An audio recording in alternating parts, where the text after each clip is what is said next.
Hello, my name is Bob. I'm an ordinary guy. Every morning, I wake up at 7, drink my coffee, and head to work. My life was simple and predictable. But one morning, everything changed. That day, when my alarm went off, everything seemed normal. I picked up my phone, expecting a few messages, but there was nothing.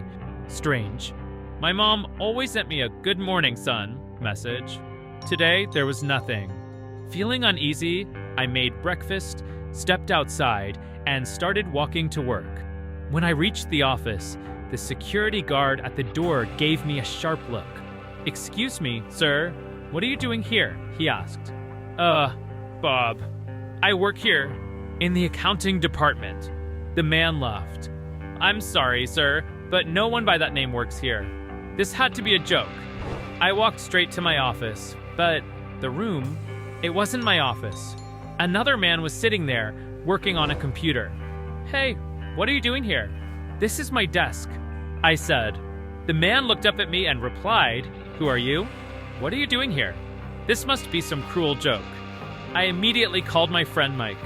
The phone rang, and a woman's voice answered. "Wrong number, sir." I hung up. My hands were shaking. I called my mom. The phone connected, but my mom didn't recognize me. "Who are you? Is this some kind of prank?" she said and hung up. I was struggling to breathe. It felt like the world was slipping away beneath my feet. I walked to a park. Everything was blurry. Everyone was a stranger. I felt like a ghost. I was passing by people, but no one looked at me. I felt erased. I sat down on a bench. My eyes filled with tears. "What's happening to me?" I whispered. At that moment, someone sat next to me. A young woman, wearing a black coat with long hair. She looked at me and smiled. "They've forgotten you too, haven't they?" she said. I was in shock. What do you mean?" I asked. Her name was Sona. We shared the same fate. We clung to each other. Together, we started searching for answers. For days, weeks, we wandered the streets, trying to piece together our pasts.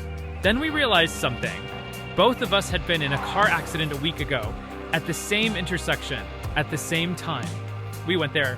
We stood at the same intersection. Sona turned to me and said, "Either we find a way back from here, or we stay here forever." At that exact moment, my phone rang. The screen said, "Mom."